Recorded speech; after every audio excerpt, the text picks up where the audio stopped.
Welcome back to another episode of the Block Runner Podcast. I'm your host, William, always here with your co-host, Iman. What's up, dude? On the sticks, we got TJ. Hello. All right, we're loaded up on some cough drops. Where's your mask at, dude?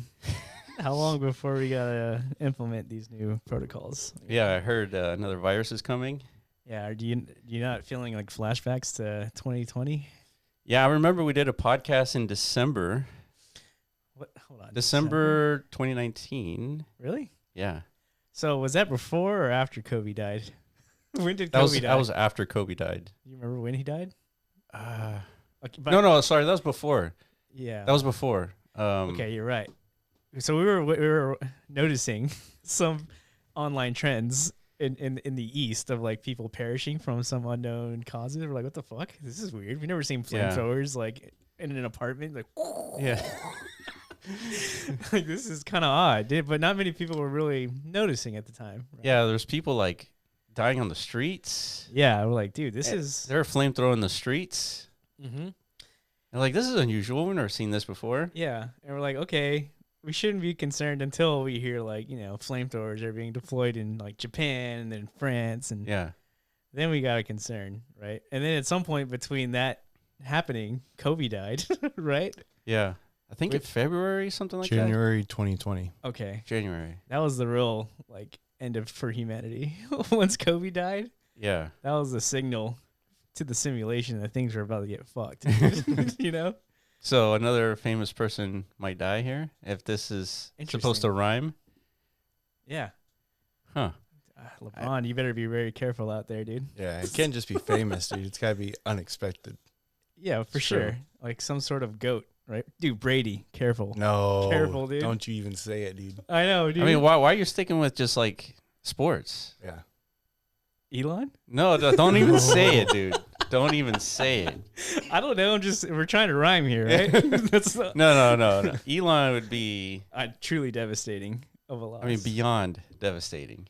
Well, again, if the simulation's trying to tell us like shit's about to get really squirrely here, Kobe and then COVID and then it's like Elon and then what's it called? Hepatitis? It's not Hentavirus. Hentavirus? Yeah. Good Lord. Yeah, we got another one, in other words, that's cooking up and people are losing their shit. That's what's different about this time than last. Yeah, from what I understand is that it came from a cruise ship from two people going bird watching. Yeah. And there's always a bird involved in this like story, right? Like the origin story, or bird or bat. I guess. Yeah. In this case, I thought it was rats, like a rat derivative or something. I'm not sure. I also read rats. Yeah, I heard there's a meme coin on Solana, of course, and the banner image is a rat. It's for what's it called? Red rat?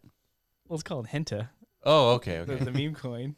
Yeah, I don't know if it's a bird or a rat, but they went bird watching and they got exposed to this virus somehow because they were near a dump site.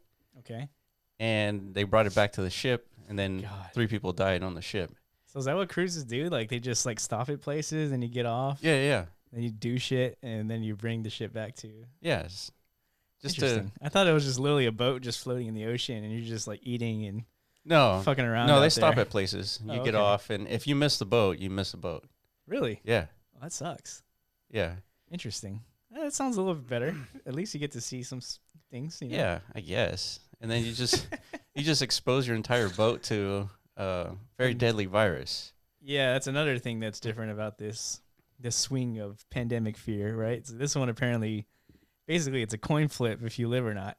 Compared to COVID, it's like 1% or something. Yeah, and it's a respiratory virus, so you just need a cough and take a whiff, and you're sick.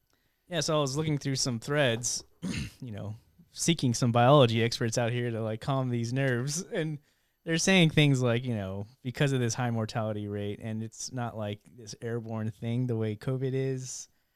The reason why, like on a cruise ship, these things can kind of fester. It's like we're all kind of clumped up, So a disease like this is more likely to spread. But out there in the wild, considering the high mortality rates, it'll likely just fizzle out and not become like a real risk for humanity.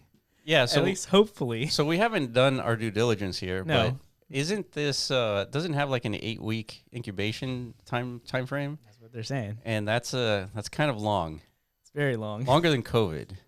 It's like 4 times longer than COVID, I think, Yeah. from what I remember.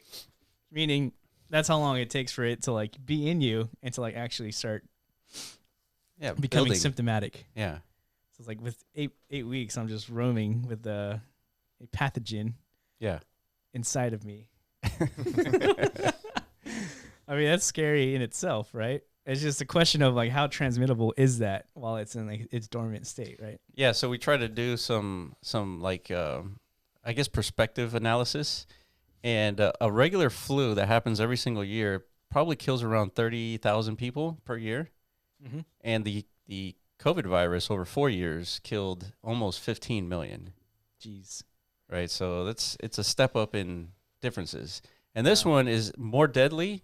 Apparently, with only exposure to a few hundred people, around if you get it, like I think only 1/3 die, so it's like 33% death rate. Only? Yeah, which is really high, right? Yeah. But that means that if it's that high, then it's unlikely to spread. But however, you got an 8-week Yeah. time zone, right? So Right. So the signal here is, what do you do with this information, right? Like, I guess for now. yeah, what did we do when we found this in like 4 months before COVID? Well, I think we stocked up on water. I remember I-Man being super early on this. Yeah, On COVID? Yeah. yeah, you got some chickens at the time. Just Yeah. right. They got some chickens. Yeah, stocked up on all the necessities, right? Yeah. Before the pandemonium You really even spread. had like rice barrels, didn't you? Like they were all Dude, vacuumed. why are you ousting my setup, dude? Yeah. Come on, dude. But now everybody knows. You're getting doxed on your supplies. Now I'm a target, dude, whenever shit really goes down. God damn it. Well, you But- got to share the wealth, dude. You can't just keep it for yourself Are you sure? and just be prepared by yourself. That's not what the movies taught me, dude. It's Yeah. every man But for also- himself in these situations. Also, early COVID, they were rejecting really, really high death rates as well. They were. correct. Yeah, Yeah. and it didn't have a high death rate. It just got exposed to a ton of people and therefore killed a ton of people as a result. yeah, I mean, it looked terrifying. Also, like all the Well, imagery I think surrounding China COVID. tried to do a pretty good job to containing. I mean, they're using flamethrowers and stuff, lining up bodies in the street. and they were throwing people in the trucks. Like Yeah. if you don't have a mask, you're in the truck. Yeah. So it looked like they were trying to take it seriously. Yeah, that's what you would expect from like an actual outbreak, like a zombie movie. It's like Yeah, absolutely. the beginning of the zombie movie, but then it didn't work. I mean, it It absolutely never does, dude. It absolutely looked like a zombie movie. I mean, Yeah. there's people like lying on the streets getting flamethrowered. The only thing missing was them like coming back to life, and then Yeah, yeah. sprinters. Oh, all that shit, dude. Like, okay, then it's like truly, I'm out of here, dude. It's like I'm stockpiling on guns and ammunition only. Yeah. So hopefully that doesn't happen. But I don't know. To me, Yeah. Also, the probability of another pandemic 4 years after the last pandemic is just very unlikely. yeah, but Not the, impossible. the new but variable now is like humanity having like engineering control over biology. that's true. That wasn't in all of human history. That was never like a factor. It's like humanity having true. levers of biological outbreak. Yeah.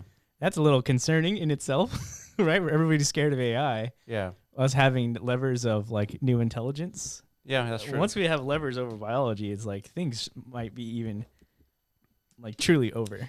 It just seems so self-defeating to like create a super deadly virus. Like Depends who. you're part of the human race too, right? True. The developer. Yeah, exactly. But who are the developers? And then what? They got the antidote, dude. Haven't you heard? But now like the true. world is desolate and like you got the whole world to yourself, and then it's like, okay, now what? I don't know.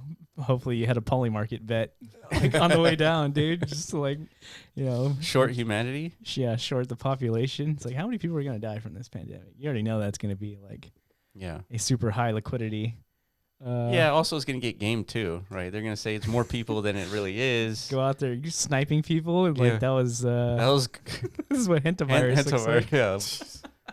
I don't fucking know, dude. But in this day and age, as dark as things seem, I would throw this out the window as a possibility of like a man-made, architected thing. You know what? If I could know anything, and if there was like some entity that could just tell me the truth, the one thing I'd like to know is how much of stuff is like engineered versus Oh, just yeah, organic 100%. existence developments, Same. That's absolutely a main motivator for me, right? It's like progressing in this game of life.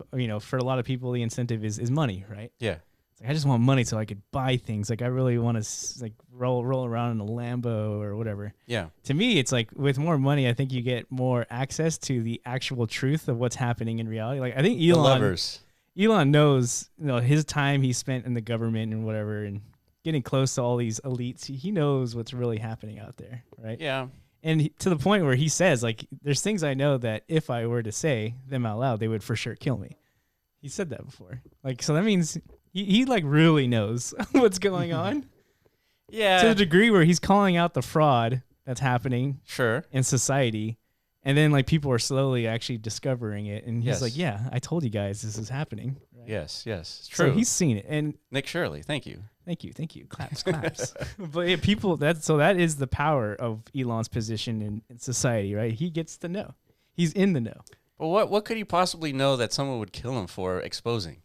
Like once it's exposed, shit like this is like, well, COVID was actually like an inside job probably, so that pharmaceutical elites make trillions of dollars off of the death of you plebs. That would be some pretty fucked up shit to like really say out loud, right? Yeah, but do you think a company would trade 15 million deaths to make $1 trillion? Yes. That's crazy. That's crazy work. If that's the case. I totally agree. Yeah, I think it's more plausible that something organically just transpired and 15 million people died. But these are the same people going to Epstein Island. It's like these are not like normal people like that think normally and like for sure.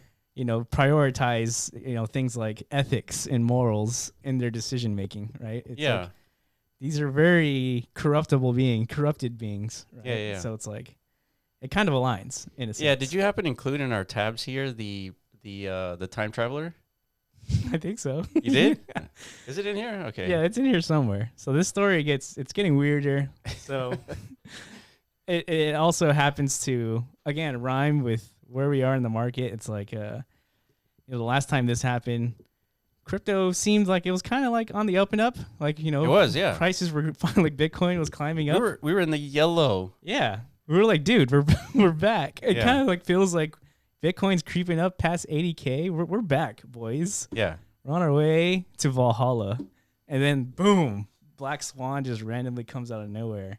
Correct. And we're back to despair. Is that the right time frame? Yeah. Yeah, so let me zoom in here so people can see it. All right, so this line here, just look at my cursor. This line here is December, right? And we did a podcast in this time zone looking at China and their flamethrowers and COVID is happening. Right. And then 3 months later, that's when they shut down everything and every single market crashed like 50%. Oh my God. On the day. That was genuinely one of the most terrifying days. Yeah. Man, like everything Bitcoin was down like 40%. All the altcoins were down 70% on the day. Yeah. It literally genuinely felt like it was over. And then you had like Bill Ackman on CNBC crying while he was shorting the market. Motherfucker, dude. It's like true pandemonium, right? And then money printer go on. Yeah. And everything was fine again. Kind of. Yeah, and so 2 months after that, it completely recovered to where it was. So right, $9,000, mm-hmm. And then it just exploded. Kept going. Exploded at almost 70 grand. That's when the stimulus checks hit right there. Yes. Well, stimulus was in this area. Yeah. Yes. Actually, the whole spectrum. So that added a little bit to like the steam here, right? Yeah. It's like people had some dry powder to add into the markets, like retail. Yeah. And then this is what when retail's in the market, this is what it looks like straight up. Yeah. Yeah. So. And then. So who knows? Maybe we'll get a rhyme. I really don't want a rhyme, to be honest. Yeah. The thing is that we were in the yellow zone. So keep in mind, these bands are just like a reference point. They're not like a truth or a, future telling, device. Correct. But we're in black here. Right, so if we have hit some sort of Swan event, I don't know. I don't know how low it could possibly go. if we're already oversold. I think 50% is like a good, like 50% from here is 40 grand. That's below this line.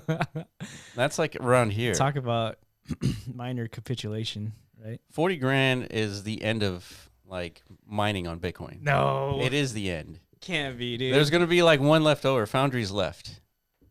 Well, for sure, it's going to cause like a nuke. But there'll be some survivors. I don't know about one, but yeah. Yeah, and think about this too. So let me zoom back out. When COVID happened, right after that was the halving. So we've experienced 2 halvings. So 40 grand, $40,000 and 2 halvings is nothing to the miners. Yeah. Like they're receiving no security budget. Hence NAT. Yes. Yeah, I mean, we kind of assumed this was kind of play out some way or shape or form at the beginning of the year, right? Where we made our like yearly predictions. It's like Bitcoin is likely going to, do its thing where it finds a new bottom. Who knows what the black swan catalyst to like the downside will be? Likely will have something to do with MicroStrategy, maybe. And now that Michael Saylor's out there, Yeah. publicly broadcasting that they're ready to clip out, basically. Yeah. All it's going to take is some sort of actual black swan. If this is it, Yeah. he has no other choice but to sell some Bitcoin to cover those dividends. And then that's going to, transpire in a lot of fear in the market, right? Yeah, I think he's preparing his shareholders because he's got about a little bit less than $2 billion in cash to pay for the requirements for the dividend stretch. Right. And so once he runs out of the $2 billion, then he's got no cash and he needs to sell Bitcoin. Is it known like how long that will take to run out of? Yeah, cash? I think it was 2 years. Oh, Yeah, so he's got 2 years of runway. and he should be fine. Yeah, he should Yeah. be. But what I'm saying is he's preparing his shareholders Yeah. for the potential of selling Bitcoin, and that it's not the end of the world. It's like you buy 50,000 Bitcoin, you sell 10,000, you still net positive 40,000 Bitcoin. Yeah, I guess it's just like, it's changing the palette of the narrative a bit, because on the way up, he said things like, we would never Sure. sell Bitcoin. Yeah, and I think that's where he might have made a mistake. It's like you can't say never because that's not how things work. Yeah, he's bag working, dude. Sure. He's like the goat of bag workers, that's for sure. Yeah. But I feel like in this case, there's more implications with the things that you say. well, now because he's not just buying Bitcoin, right? Now he's building like financial products. Yeah, for sure. He's got fiduciary responsibilities. You can't just only buy Bitcoin when you have fiduciary responsibilities. Yeah. So he's just rebranding a bit, which is fine. Yeah, but it's part of the potential of like how we get to 40K Bitcoin. True. And again, you just when that happens, if that happens, you're gonna be terrified, and everyone's gonna be like screaming that it's all over. But just zoom out. Like we heard that same fear at $3,000 Bitcoin. Yep. When COVID was happening, right? And That's right. it's just part of the course. It's human psychology, and we're the most resilient species That's right. on the planet. That's what got us, Yeah, I mean, think don't know. about buying Bitcoin. Let's say you understood the thermodynamic potential of Bitcoin back in 2010, 2011, and you bought in with size being, let's say 10K, $10,000 on an asset that hasn't proven itself. There's barely any thermodynamic properties to it, but it could solve the double spend problem.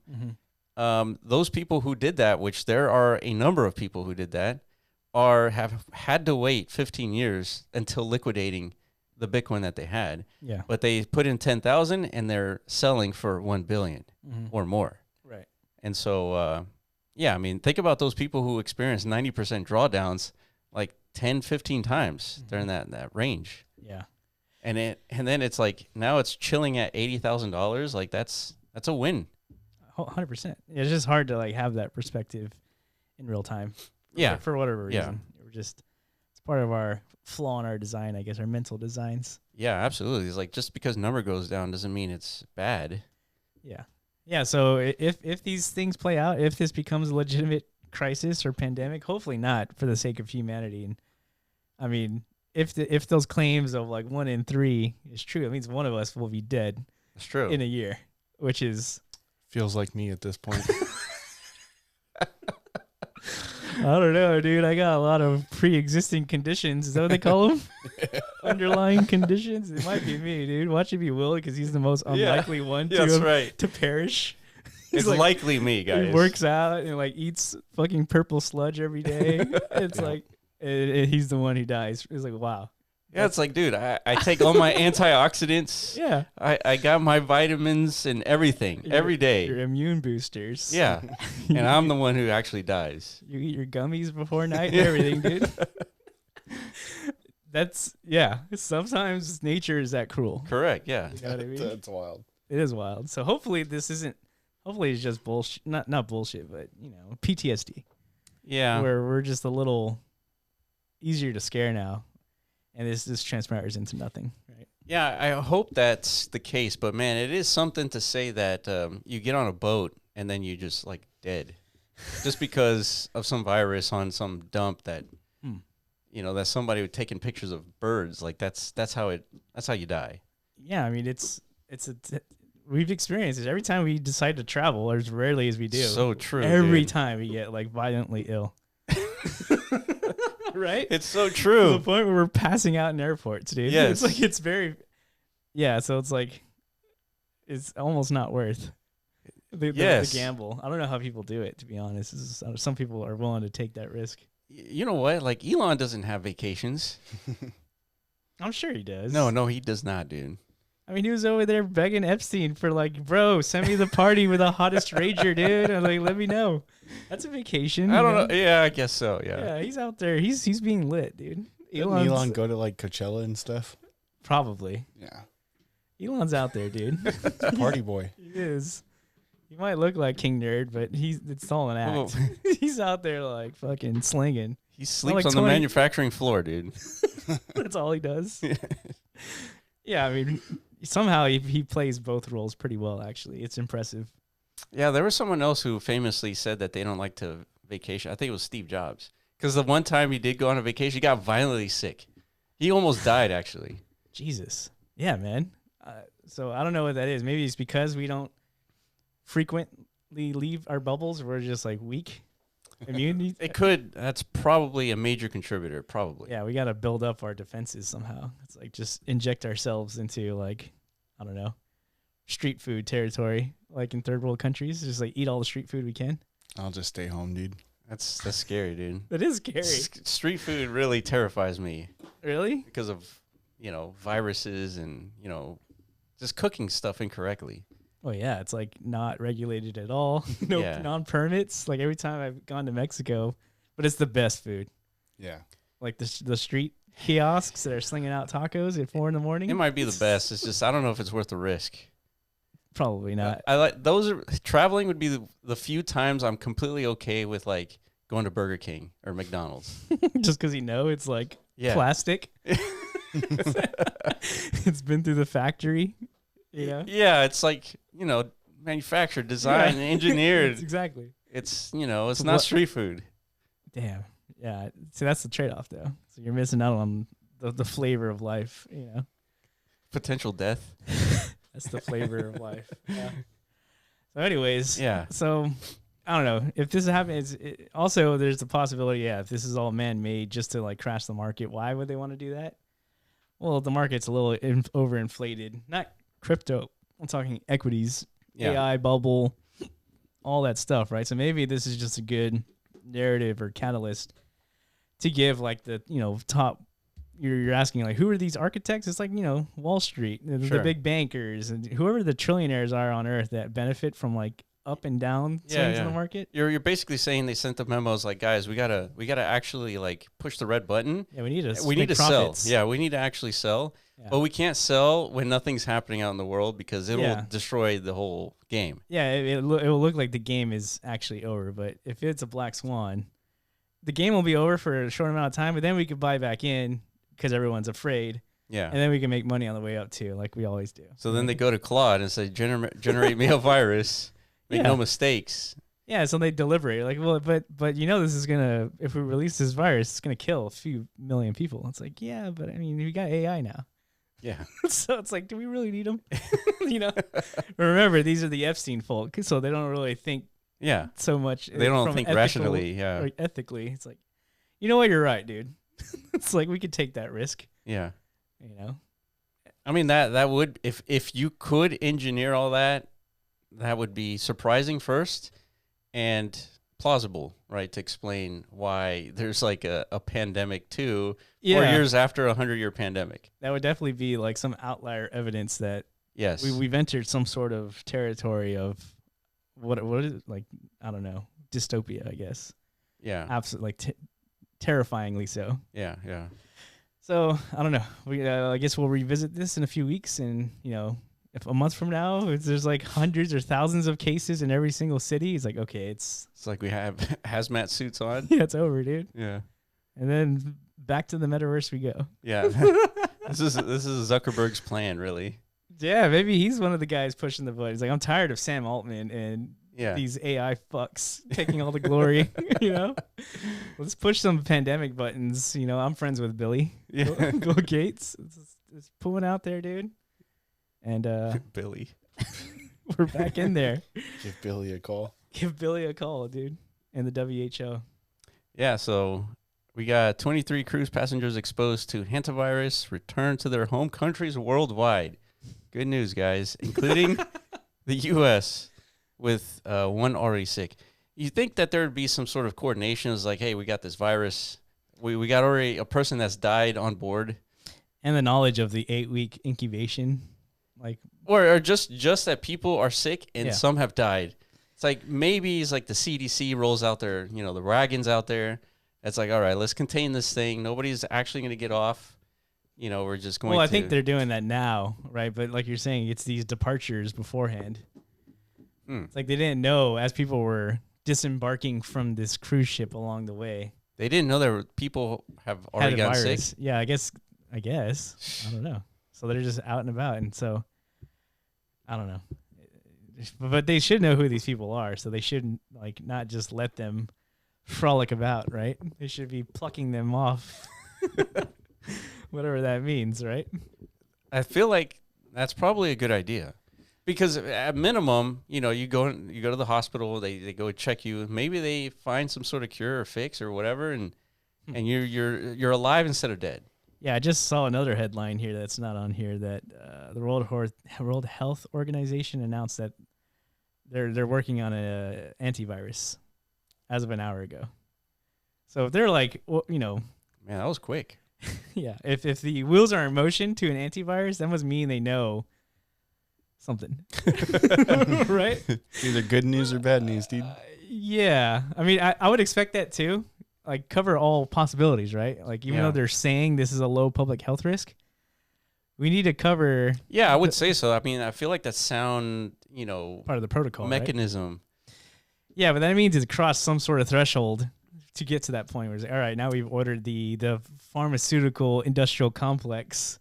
Yeah, I think it's enough. Speed run another one of these, artery cloggers. I think it's enough to know that if this is spread via airborne, like coughs and stuff like that, you need to be careful, because if too many people get sick, then you got a real problem on your hands, especially if there's some incubation period longer than 2 weeks. Right. Because now a lot more people are getting sick that you don't even know are sick, and they're the ones spreading it, and it's all out of hand. Right. Oh man, Twitter is an interesting place. I just looked down and saw Brian Johnson tweet, "I have no microplastics in my balls," he says. Red alert. He literally has red alerts around that. Yeah. You guys need to know this. Fucking A, dude. I feel better now. I'm sure there's plenty of micros in mine, dude. But yeah, that's interesting that you can even check for that. Yeah, he checks for everything apparently. Yeah, so here we go, dude. More footage. Very scary. Yeah, so nearly 40 cruise passengers exposed. 40 cruise passengers to a deadly virus and may have already scattered across the globe. Dozens left with MV Hundis ship without contact tracing after a Hentavirus outbreak that has already killed at least 3 people. The World Health Organization warns that while human-to-human transfer is uncommon, it's still possible. And health agencies are now racing to locate passengers across multiple continents before more cases emerge. So yeah, right now, markets are still, they haven't reacted because, That one's scary, dude. yeah, they haven't. So the thing to anticipate, what the fuck, dude? Is that guy doing sit-ups or what's going on here? I think he's like, oh no, oh shit. It's like, dude, we need you to really look distressed whenever we take this picture, man. It's like, Yeah. oh no, not like this. It's crazy. I don't know, man. I don't know what to do with information, period, anymore. Like, how much of this is AI generated? You know? Yeah. It's like, how much of this is a total orchestrated psyop? Is this real?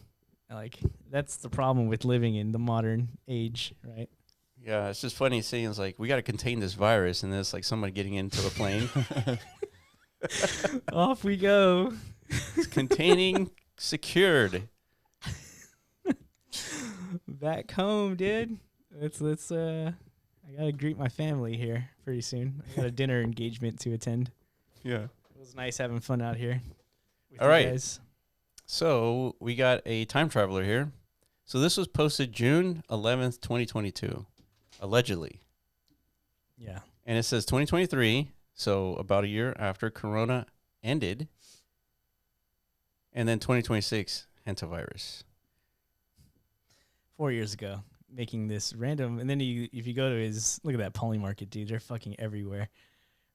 Bro needs to get on Polymarket. They're already setting it up, dude. Like, Yeah, it's incredible. unbelievable. Whatever Yeah. bot is generating this stuff, they do a good job. Omnipresence, Yeah. you know. But yeah, this is pretty weird. I don't know. People are claiming it as like evidence of time traveling. Mm-hmm. I think it's more so like you said, it's evidence of Back in finagling. shenaniganing. It's like somebody at the X headquarters is like, dude. Yeah. So it's like I basically explain it like this.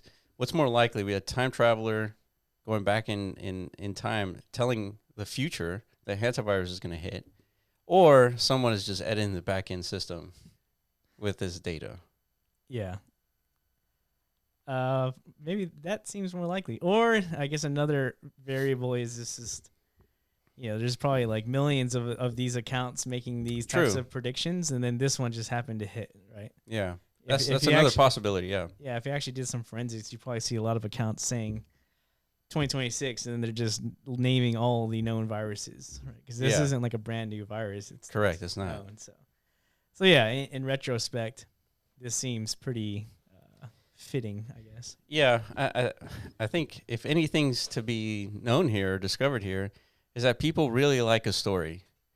Correct. They really, really like it, and that's why like UFOs are still a thing, even though there's been zero evidence of such. Not according to Bob Lazar. And a lot of people. Joe Rogan. Yeah. Yeah, I don't know. And again, another thing we haven't done our proper due diligences for, but for good reason, because we're busy. Yeah. And we're focused. We're locked in. Even if there's a pandemic happening, that's not going to sway our attempt here, right? Not at all. It didn't last time. Like, we were actively building like in the metaverse as a pandemic was rolling out, and it just happened to coincide that that was like the perfect thing to be working on. Yeah, crazy like state of events. February 2020, that's when Decentraland launched. And then March. Right. Oh yeah, I totally forgot about that. Literally 1 month after, Right. that's when COVID completely shut down the planet. Yeah, then all of a sudden, like a thesis emerged that, while we're all in quarantine, Yeah. like the only way to engage in enterprise moving forward is going to be through the metaverse. Remember that? Yeah, I remember. Like, we all need our virtual offices and Yeah. storefronts and blah blah blah, and then the whole damn sector kind of took off to the point And- where Facebook pivoted. Yes. They changed their name from Facebook to Meta. It's because of COVID. Yeah, just so happened to be that the name of our company at the time was MetaZone. Yeah, Right. way before that. Yeah. Literally the first. Yes. Yeah. So again, COVID couldn't stop us. Neither will Henta. No. Henta? Yeah. Hanta? Hentavirus. Yeah. So, So All right. what stopping us from what? What are we doing, dude? What are we up to? well, we're doing a lot of things. Yes. And we're still doing the same things that we were a few weeks ago when we said we would be launching said thing. That's true. So again, for those of you who are checking NAT.FUN, it's like, what the fuck? Yeah. You know? Another video, no NAT.FUN. But we specified in the last podcast, it's the next 20-minute video. So if you're wondering why we haven't been producing those, it's to keep our word, right? We're not going to just shotgun blast you with some random 20-minute video and then, not keep our word. So. Yeah. And then we have at least penciled in schedule that we're going to be on a podcast with Fitzy and Benny. Next week. I don't know when that will be released, but. Yeah. Well, that's pretty cool. It's been a while since we've been like a guest on someone else's thing, right? Yeah. I suspect that we don't become guests often because we have somewhat of a platform. I guess. I don't know. I don't know either. Or maybe we've done nothing of interest. That's probably the thing. That's more likely. We're just not that cool, you know?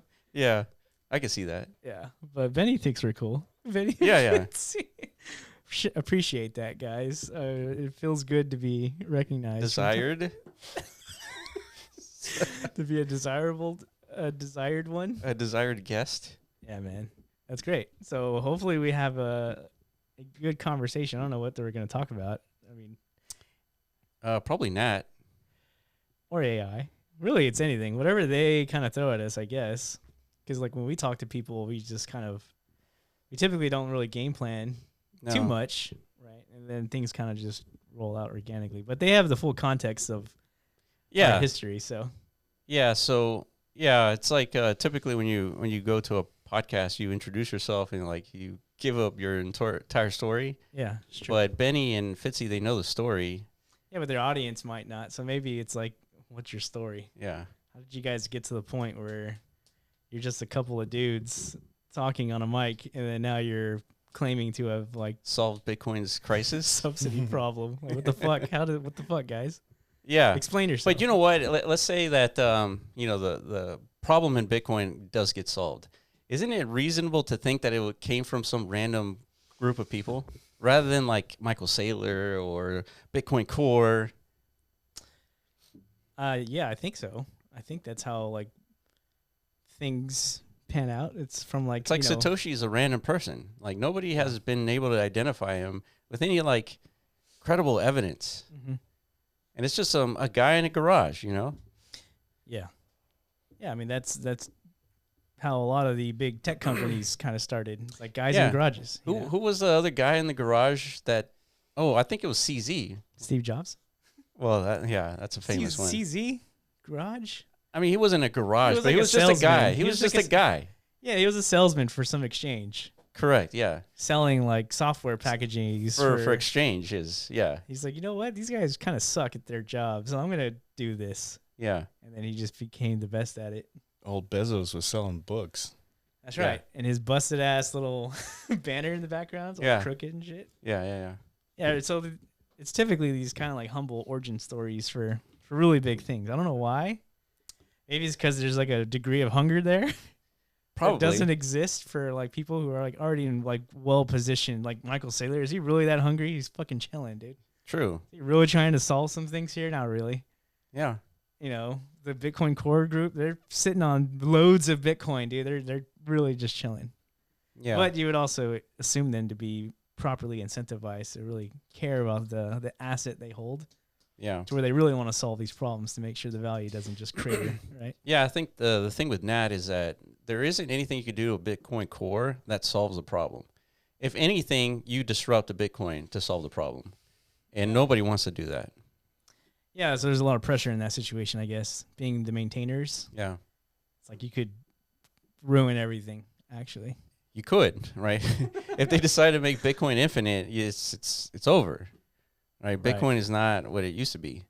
And then of course people are going to fork, maintain the original one, and that's likely going to stay, right? The infinite version of Bitcoin is not going to be Bitcoin.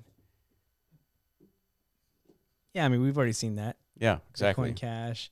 Yeah, you just fork it. Just fork it, create some new version of it, and build community around that and see if it sticks, right? And yeah, speaking of forks, there's A little bit of a little bit of contention happening, right? Yeah. Between the bit, not bitmaps, bit. Man, The bit token. The bit token says an open redirect layer for TAP, for the first decentralized security budget layer for Bitcoin.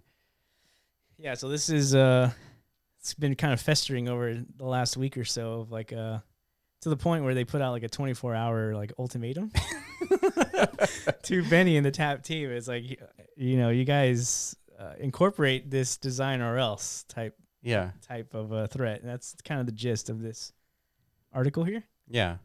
So they gave Benny 24 hours. And I saw Benny, it was like, okay, here's your 24 hours. You're banned from the Discord. Oh my God. You gotta love Benny, dude. Yeah. But then they put out like a public post here too. That's basically, we're open source. So therefore, you can fork it just like you can fork Bitcoin. And I think that's the route they're headed.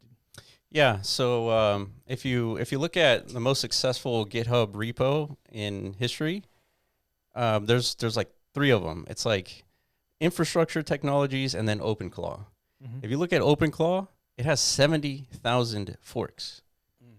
That's 70,000 people who think they could do better than Peter Steinberger here. Mm-hmm. And that's still, insane. 70,000 forks, dude. Wow. And OpenClaw is still one of the most widely used open source technologies, like the fundamental one, the core one. So part of this tweet is, you can fork it, but you can also contribute to it. So like the contributing to OpenClaw, because some of these things actually, get merged.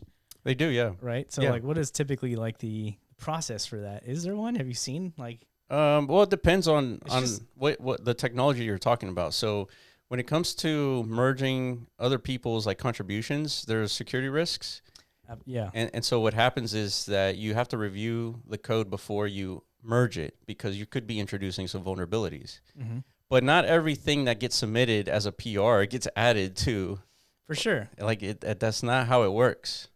Yeah. So for one, it has to be like a genuine good contribution, right? Well, it has to be good, but it also has to be sustainable and viable and practical, all these things, because if you introduce a bunch of good ideas, but they're not really practical, they basically slow down, in this case, the indexer, then it's not a good idea to merge it. Right. Right. And if you think that is an important use case for what you want to do, then you're free to fork it and try to do it yourself. Yeah. Stand that up on your own, basically. Yeah. So if you fork it, that doesn't mean that anybody in the, TAP community is going to go and support you. Like, that's not necessarily the case. They can, but you shouldn't expect that, you're going to get embraced. Like that's not how it works. So what you should do is just fork it and then see if you get market traction. If you do, great. And if you don't, then, try something else. Yeah, which I think is what's happening here, basically. Yeah. But yeah, so last week we talked about this and we did the comparisons between NAT and BIT. It's like, there's quite a large discrepancy as far as like if you want to label NAT as having that immaculate inception. I think it's as close as you can get besides Bitcoin. Yes, correct. Right. And then in this case, this was like just re-entered the conversation type of an initiative, and then at the snap of a finger, a full blockout occurred. And then you look at the distribution disparity between the two, it's like night and day. Yeah, correct. Yeah. So that raises some concerns. Yeah. So the token has a little bit around 3,000 holders, and NAT has around 30,000, give or take. Now that with the Ethereum, Solana, and Binance chain, if you add all those up, there's roughly 30,000 holders. Plus or minus a few thousand. And so that's a huge discrepancy, right? The supply is 308 trillion. You have a token that's, that took 1 week to block out from the initial launch. And then you have BIT that took 2.5 years to actually mint or completely block out. And then the remaining 70% was blocked out right when NAT was like taking off, because it was minted by a few group of people who are manipulating the market and trying to dump on everybody, and then claiming that TAP is the scammer. Right. Yeah, which is insane. That was the gist of like, again, pointing that out, right?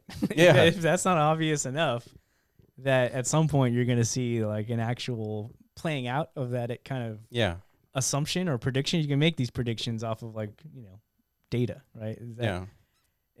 To pull that off for NAT is much more difficult, right? Because it's more properly distributed and Correct. It's not subjected to these kinds of risks. Yeah, it was a new narrative. It was a new technology, a new meta protocol, and everything was new. And that's why it took 7 days for it to block out, because it was new.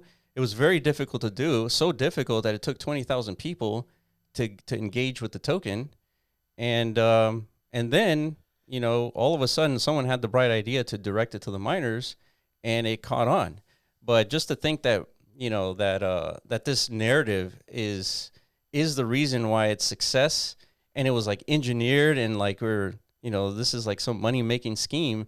That's not what it was, right? And that's how these scammers are trying to pitch it as, like, let's just copy NAT because NAT is so successful, and let's do the same thing and not contribute anything new, not do anything new, but let's just siphon from the community. Let's just vamp the project, and that's what they're doing. So they vamp. And then they claim, those guys are the scammers, not us, when they're holding almost 70% of the supply. Right. And as of new forensics evidence, actively dumping that supply along the way, right? Yeah, so there's this tweet that came out from Satoshi Sakamoto here. This is the bit guys, the kids here have been exposed for the dishonest fraudsters that they are. So this is link here. And if you go read it, it was interesting. It's a full breakdown of their scheme. And the guys that were minting in the early days and the guys that are minting recently, that hold the majority of the supply, are completely dumping on everybody. Yeah. And so... I mean, we told you so? So it's very easy to predict these things happening by the way things have rolled out, right? And so... a scam can occur in many ways, one of which is holding the majority of the supply, make some sort of narrative, claim someone else as a scammer, get some sort of attention, right? Create some drama, and then as the price goes up, the scammers dump on you guys who are thinking that this is some sort of innovation when it's really not. It's a scam. Right. Yeah, so this is just another lesson of, being involved in the crypto trenches, I guess. Like, this is very predictable behavior. Again, I interpret it as like actually kind of bullish in a sense, because it's if people are not making these vamp attempts, it's like you really have no value to be vamped from, right? That's true, yeah. So it's a good indication that NAT is, I guess, pulling in these types of, if you're like an ocean critter. Yeah. What are those things that are like, just kind of like floating along inside you, eating the algae off your skin? Yeah, I know what you're talking about, yeah. It's that. Yeah. Those are the algae eaters, right? Yeah. And they're prevalent in this crypto space, and it's part of the course, right? Yeah, I mean, but you need to be knowledgeable and aware of this. This is absolutely normal and completely expected, right? So scammers are going to come up. And so when someone is entering into the ecosystem and they're brand new, everyone has to do their due diligence. Yeah. Right. Whether you're looking at NAT or any other token, you need to look into like how it was developed, who holds the tokens, do the research and understand like if the narrative is even viable. Like, I didn't even know that Bitcoin had a security budget issue. It's like, that's news to me. Right. And so you have to go and independently verify this information before you even think about buying a token to support, whatever the narrative is. Yeah. So everyone has to do their due diligence. You can't just like see some tweet and like just buy in. Like that's a bad move, and it gets you wrecked almost 100% of the time. There it is, dude.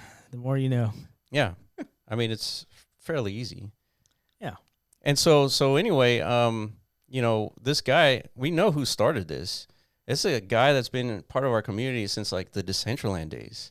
Yeah, we just talked about that. Yeah. So he was around when COVID and Kobe was dying, and yeah, he was probably watching our videos back then, and yeah, just along the way, like through different, narrative verticals that would emerge, there'd be these like little vamp attempts, right? Yeah, yeah, and I mean, he would make his attempts just like anybody should and would, just put stuff out there and see if it works, and but not until he was like that, because he launched DMT Bit back in 2024, like a few months after NAT launched, and and it was using the same fields, which anybody can do. Anybody can launch against the same field and do your own thing, right?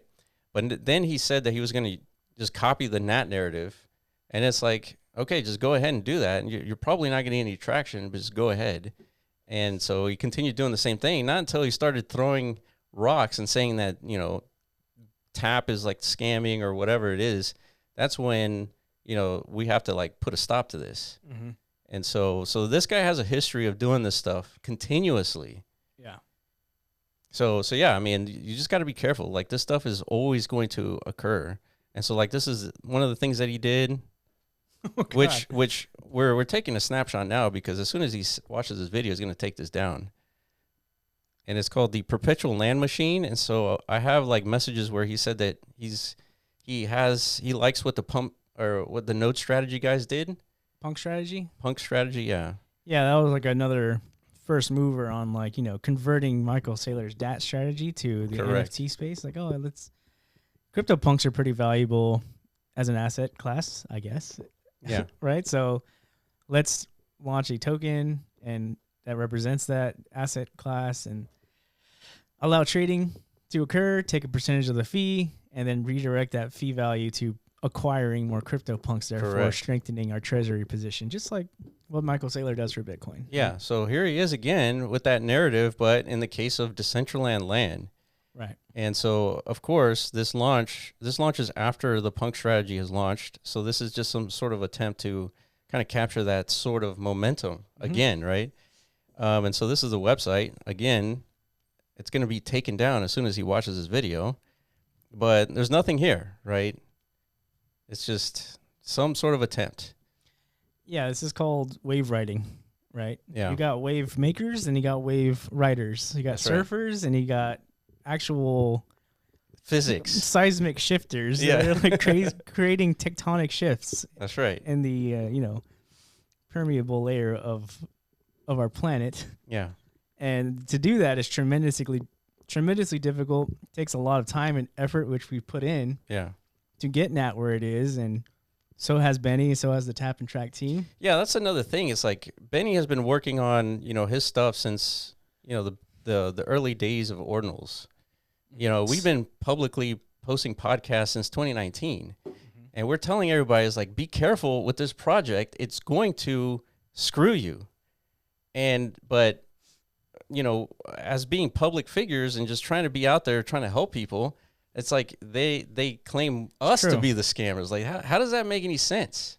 Yeah, it's like, guys, you created this DMT thing. You need to be amplifying and promoting anybody who uses amplifying my scam. Right, and then that's Because you're not amplifying my scam, you're the one scamming. yeah, and that's a dangerous. You could fall victim to that kind of exchange, like the way the printer CEO did. That's right. Fed. Yes. We talked about him last week. Somebody in his community, just like this, was like, hey, you guys creating a lot of momentum, a lot of attention for your ecosystem, your platform. Here's this thing I did that's designed to extend that in a new direction, make it more bullish, blah, blah, blah, blah, blah. And then the CEO was like, marvelous. Yeah. Right? Let me tweet about it. Let me endorse this. Is like, see? You see, someone's using our platform. The printer ecosystem is the shit. Yeah. And then guess what happens? Not even 30 minutes after that endorsement, full on rug dump. Wow. The token went from like 50K market cap to $1 million Yeah. and instantly rugged it. Wow. And then what happens to the CEO of that company? He steps down. Yeah. He's out of here because his heart was broken and shattered because he entrusted himself, somebody who was portraying themselves as a good actor. Yeah, he was just trying to highlight somebody that was, using his technology and being a good steward of the ecosystem. So that's a little bit also on his, that's a little bit of his fault being that naive. So he just doesn't have the wounds, I guess, that we've built up over many years in this space. Yeah. We know that this is how people operate, and they come in to they'll try and siphon as much as they can out of you if you let them, right? That's right, yeah. So you got to build that from personal experience. Like, otherwise you come in assuming everyone's like your friend. And that's not just a crypto thing. This is just true. in life, period. I mean, this is a good teaching moment, even for us, to see this kind of play out, is that, when we launch NAT.FUN, people like this guy is going to be launching projects on that platform. Yeah. and They're gonna expect. yeah, the same thing. they're gonna expect some sort of exposure either from us or people from the community, and everyone has to do their due diligence. Like you got to know who the people are. Especially if they're anonymous, they're likely going to scam you. Yeah, man. That is a rule of thumb in crypto that if you remain anonymous, you're likely scamming people. We used to have those debates. We did years ago. It's like yeah. because the culture of crypto really favored anons, just because it's DeFi, right? Yeah. Therefore, we don't need to dox our founders. It's like that's more cypherpunk. Yeah. Following on the footsteps of Satoshi, blah blah blah. Then yeah, it ends up being completely true. It's like those shadow entities are almost like 10 times out of whatever the percentages, they're way more likely to be the bad actors than the ones who are like us, fully transparent. You know who we are. Yeah. If we ever do anything bad, we're fucked, and we know that. Yeah. Right. Yeah. And we're putting ourselves out there to that degree because we're not afraid of that, because we know we're not going to do that. Yeah. Yeah. Our intent is like very well established. Yeah, and it doesn't mean that we're not going to make some mistakes. Like we're as a matter of fact on NAT.FUN, we're going to try not to highlight any one token ever. Just because we cannot do enough due diligence to like verify things. See, it's hard. It's hard speaking on the behalf of like marketing. Yeah. I mean, it's tough to accept that, right? It's like you want, at the same time, you want to amplify things, right? But yeah, you're right. How do you do that? So I don't know about amplifying any one thing, but just amplify how big the community is, how many launches, things like that. Mm-hmm. Maybe that's like the way. I mean, that's still like, it's still enough. I think like any nod, like if assuming there's like hundreds of projects launching from our ecosystem, hopefully on a daily basis. And like, because this one out of the 100 achieves some sort of social metric or some sort of, platform native data point that's like, oh, this one's trending, it's gaining a lot of steam, that would typically be the trigger for like marketing to step in and like amplify that, right? Sure, yeah. But then in every case that happens, you're opening yourself up to a potential bad outcome, right? Where we don't necessarily know the intent for people, even though they might be saying a lot of beautiful things on the surface. Yeah, but you know what? Yeah, it really depends too, because this is sort of like a free and fair mechanism, right? But in a free fair mechanism, you could still kind of game the whole thing, right? Because you could just buy a whole lot at the very beginning. The creator could buy their own supply at the very beginning on launch. And so there are different ways, but there are some tokens that do have like organic adoption that is sort of verifiable, but not completely clean from potential, rugs or stuff like that. Right. So yeah, I mean, the issue is just doing the due diligence, highlighting the things that are good from the platform, but not necessarily like a full blown endorsement of any kind. Yeah. Yeah. So that's something we're gonna have to, diddle daddle along the way, along with everything else, right? Yeah. Which, by the way, what's the status of things? Hold on, let me look at this last tab here. Oh, yeah, we need to say this too. It's like so this guy he sends me a message like, can you update our logo?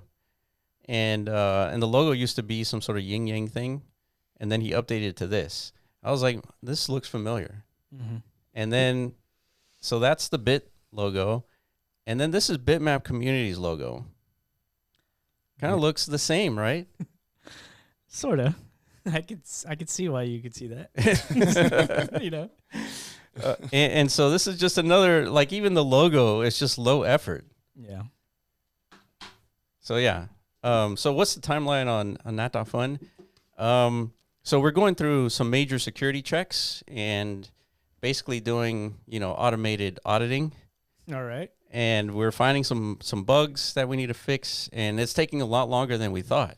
Yeah. Right? It's like you go through this audit, you find some bugs, you clean it up, you go through the audit again, and you just recycle this activity until the audit says you're good. Right. And even when the audit says you're good, that doesn't mean it's like completely like bulletproof, right? So it's just as good as you're going to get it.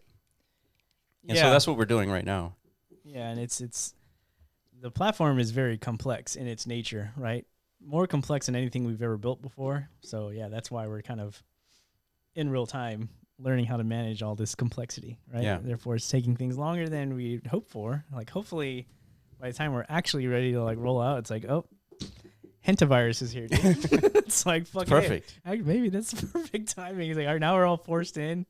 UBI, he's like, real now because we can't go to work. Yeah. And it's like, all right, governments are forced to redistribute like Yeah. AI. Well, because then all of a sudden, if we can't go to work, like now we have to like ramp up our AI usage, right? And those That's right. companies get even more wealthy. Yep. And then the government steps in and is like, well, everyone's at home, dude. They need money. Yeah. We're going to tax you 90% of your revenue. Yeah. Redistributed. And then boom. All of a sudden, we've been propelled into a whole new paradigm. Panacea, dude. Some will call that socialism or communism. Depends on where you are on the political spectrum, if you see that as panacea or not. Right? But it is what it is. If that's what the Epsteiners have decreed how we live, Yeah. what the fuck can we do about it, right? Yeah. You just ride the wave, dude. We're just plebs. Yeah. Yeah. So who knows? We'll see. Right? Yeah, but it is funny. It's like we launched our company the same day we launched, the same day Decentraland launched. That's true. Right? 1 month before COVID. Yeah. And so if this is another pandemic. History repeating, right? That's right. We're launching into another The Black perfect Swan time. event, dude. All right, let's run it, man. Yeah. I'm ready for that. Yeah, so shout out to the NAT community for like pointing these like scams out.